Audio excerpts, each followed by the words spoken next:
अभी ठेके में कितने कर्मचारी रखे हुए हैं, लेकिन वो ठेके के कर्मचारी इनके वहाँ चाय पिलाएंगे, झाड़ू लगाएंगे, खाना बनाएंगे, बर्तन साफ करेंगे, इनका शौचालय साफ करेंगे।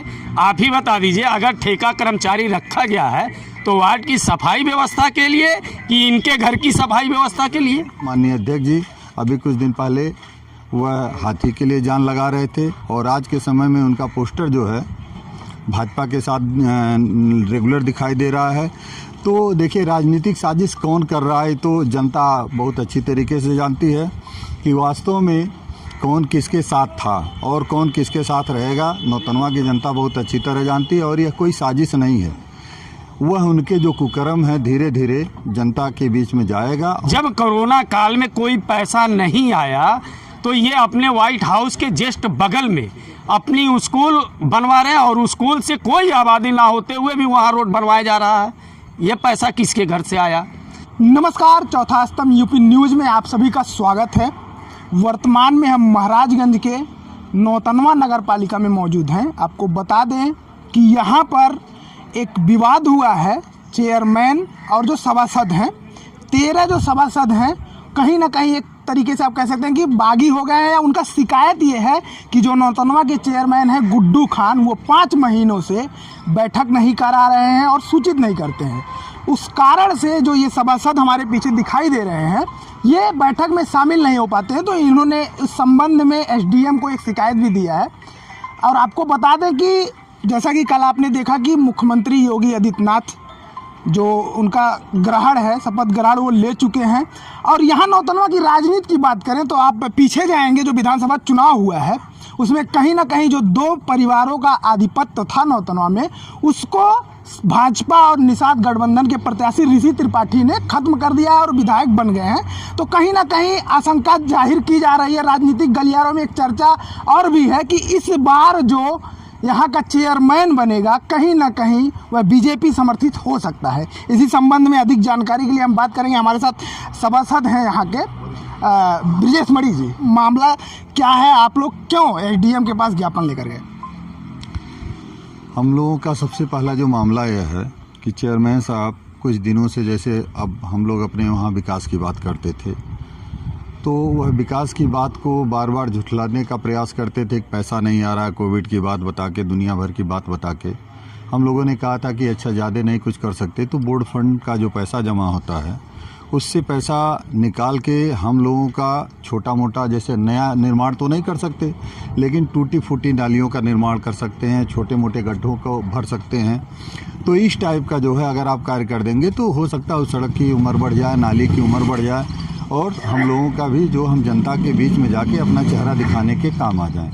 लेकिन उन्होंने बार बार इसको नज़रअंदाज किया। नज़रअंदाज करने का परिणाम यह रहा कि हम लोगों को सुनने में आया है कि वह 5 महीने से लगातार बोर्ड की बैठक कुछ अपने चुनिंदा लोगों के साथ कर रहे हैं, जिसकी सूचना न तो हम लोगों को दी गई है और ना ही हम लोग उसमें शामिल हुए हैं। सर, इसमें एक सवाल बन जाता है कि 5 महीने से आप लोग शामिल नहीं हो रहे हैं बोर्ड की बैठक में, तो ये जो उनके खिलाफ कहीं ना कहीं जो शिकायत है वो अभी क्यों, 5 महीने पहले क्यों नहीं?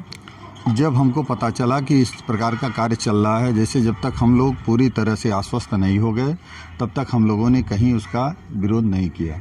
लेकिन जब हमें लगा कि हम लोगों को बार बार नज़रअंदाज किया जा रहा है तो फिर हम लोगों को मजबूरी में आगे आना पड़ा। चेयरमैन साहब, अभी उनका एक कल जो है वीडियो आया है उसमें वह कह रहे हैं कि यह एक राजनीतिक मामला है और राजनीतिक विरोध है। वास्तव में वह राजनीतिक मामला और राजनीतिक विरोध नहीं है, वह बल्कि मान के चलिए कि हमारे सीने में जो बहुत दिनों से धड़क थी वह धीरे धीरे निकल के आ रही है। कारण यह है कि अब हम जनता से क्या कहेंगे कि मैंने आपकी यह नाली क्यों निर्माण नहीं कराया, क्योंकि उस समय अगर हम कहते हैं तो कोई भी विश्वास करने को तैयार नहीं होगा। वह कहते हैं हम बल्ब का स्टॉक नहीं होता, हम बल्ब मंगाएंगे, बल्ब लगाएंगे। लेकिन हकीकत यह है कि बल्ब लगाने के लिए हमें लोगों से कहा जाता है कि आप इंतज़ाम करवा लीजिए, उसके बाद हम उसका पेमेंट करवाएंगे। शायद किसी का पेमेंट होता हो, मुझे नहीं मालूम कि पेमेंट हो पाता है या नहीं। लेकिन मेरा आज तक कोई पेमेंट नहीं हुआ। जो पैसा मैंने बल्ब खरीद के लगाने का काम किया, तो मुझे उसकी चिंता नहीं है। चिंता इस बात की है कि जो छोटी मोटी नालियाँ, जो छोटे छोटे सड़क हैं, जिनका हम निर्माण अपनी जेब से नहीं कर सकते, जो हम जनता को सुविधा देना वो सुविधा नहीं दे पा रहे हैं, तो इसका पीड़ा होगा। और जब उन्होंने हम लोगों को सीधे सीधे नज़रअंदाज करना ही शुरू कर दिया, तो हम बाध्य हो गए और बाध्य होकर के हम लोगों ने उनसे बात करने का प्रयास किया। 1-2 बार उनसे बात भी हुई। उन्होंने बस यही इधर उधर की बात बहलाने फुसलाने का करते रहे।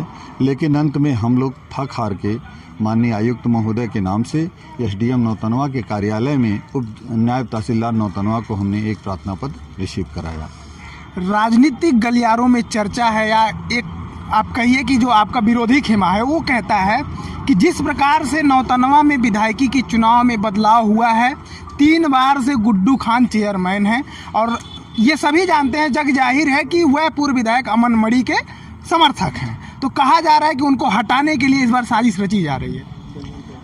जैसे देखिए, हटाने का काम हम नहीं करेंगे या सभासद नहीं करेगा। नौतनवा की जो जनता है वह सारी बात जानती है कि क्या कैसे होगा। अभी जिसकी बात आप कर रहे हैं माननीय अध्यक्ष जी, अभी कुछ दिन पहले वह हाथी के लिए जान लगा रहे थे, और आज के समय में उनका पोस्टर जो है भाजपा के साथ रेगुलर दिखाई दे रहा है। तो देखिए, राजनीतिक साजिश कौन कर रहा है तो जनता बहुत अच्छी तरीके से जानती है कि वास्तव में कौन किसके साथ था और कौन किसके साथ रहेगा। नौतनवा की जनता बहुत अच्छी तरह जानती है, और यह कोई साजिश नहीं है। वह उनके जो कुकर्म है धीरे धीरे जनता के बीच में जाएगा, और जनता अपने आप कोई न कोई निर्णय लेने का काम करेगी। अगर इतना ही खराब काम किए तो 3 बार से जीत कैसे रहेंगे? नहीं, 3 बार से जीत रहे हैं, तो अगर उन्होंने अच्छा काम किया था तो जीत रहे थे, और अगर उन्होंने इस बार भी अच्छा काम किया होगा तो फिर जनता उनको जिताने का काम करेगी, और अगर उन्होंने अच्छा काम नहीं किया तो जनता उनको सबक सिखाने का काम जरूर करेगी। कहीं ना कहीं इससे तो लिंक नहीं ना हो रहा है कि आप अपना एक भूमिका बना रहे हैं या खुद चेयरमैन बनने के लिए? लोकतंत्र है, और अगर मुझे मौका मिलेगा तो मैं ज़रूर चुनाव लड़ूंगा। अगर जनता के उनको विश्वास होगा मेरे ऊपर तो मुझे ज़रूर चेयरमैन चुनने का काम प्रत्याशी मानते हैं खुद को आप? जरूर मानेंगे। जब चेयरमैन साहब खुल के कह रहे हैं तो मुझे मानना ही पड़ेगा, और मैं चुनाव जरूर लड़ूंगा। बिल्कुल। हमारे साथ एक और असंतुष्ट सभासद हैं। भैया, क्या दिक्कत है, क्यों आप लोग असंतुष्ट हैं चेयरमैन से? दिक्कत तो बहुत सारी है। मैं लगातार दूसरी बार सभासद रहा। पहली बार सभासद प्रतिनिधि, दूसरी बार सभासद हूँ खुद।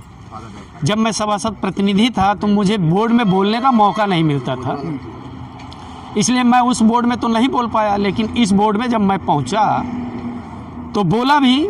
जब भी बोर्ड बैठक में हमें मौका मिला तो बोला, लेकिन उस बोलने का कोई मतलब नहीं निकलता है, क्योंकि हमारे चेयरमैन साहब जो बोर्ड की कार्यवाही रजिस्टर है उस पर कभी कुछ नोट कराते ही नहीं हैं।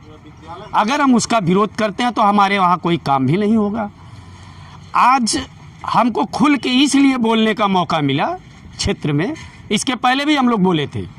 15 सभासद, शायद नौतनवा की जनता भली भांति जानती है कि 15 सभासद जब ये नगर पालिका की चुनाव हुई थी तो तुरंत विरोध में गए थे, जिसका शपथ ग्रहण भी माननीय पनियरा विधायक ज्ञानेंद्र सिंह जी ने करवाया था, और उन्होंने आश्वासन दिया था कि आपकी आवाज़ को सुनी जाएगी। अब क्या हुआ क्या नहीं हुआ ये तो हम नहीं बता सकते। जब सब्र की बाध टूट गई तो हम चेयरमैन साहब का विरोध अब रोड पे करने निकल गए। अब हमारा भी चुनाव आ गया है। अगर हम अपनी जनता को किसी प्रकार का जो है वादा किए हैं और उसको पूरा नहीं करेंगे तो जनता हमसे सवाल करेगी ही करेगी। ये वादा 4 सालों में क्यों नहीं पूरा हुआ? 1 साल बचे हैं चेयरमैन के चुनाव के। आप बिल्कुल सही कह रहे हैं कि ये वादा 4 साल में क्यों नहीं पूरा हुआ।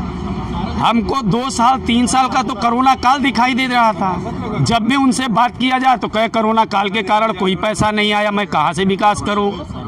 जब कोरोना काल में कोई पैसा नहीं आया तो ये अपने व्हाइट हाउस के जस्ट बगल में अपनी स्कूल बनवा रहे हैं, और स्कूल से कोई आबादी ना होते हुए भी वहाँ रोड बनवाया जा रहा है।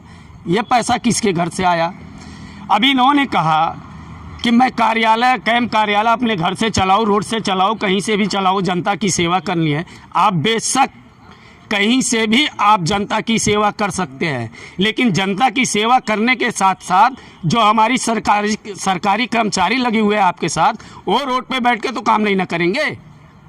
अभी ठेके में कितने कर्मचारी रखे हुए हैं, लेकिन वो ठेके के कर्मचारी इनके वहाँ चाय पिलाएंगे, झाड़ू लगाएंगे, खाना बनाएंगे, बर्तन साफ करेंगे, इनका शौचालय साफ करेंगे। आप ही बता दीजिए, अगर ठेका कर्मचारी रखा गया है तो वार्ड की सफाई व्यवस्था के लिए कि इनके घर की सफाई व्यवस्था के लिए?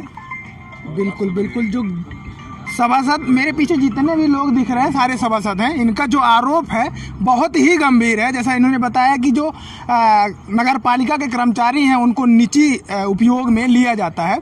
आपको बता दें कि 11 महीने लगभग चेयरमैन का जो चुनाव है वो बचा हुआ है, और जो ये राजनीतिक कहीं ना कहीं आप कह सकते हैं चेयरमैन के चुनाव के अगर नगर पालिका के परिप्रेक्ष्य में देखा जाए तो ये राजनीतिक उथल पथल है। 11 महीने बाद सभासद जो भी सभासद हैं और चेयरमैन का चुनाव होगा, उसके बाद स्थितियां साफ हो जाएंगी कि कौन कितना विकास किया है और कौन कितना काम किया है। कैमरे के पीछे हमारा साथ दिया है चंद्रकांत मौर्य ने।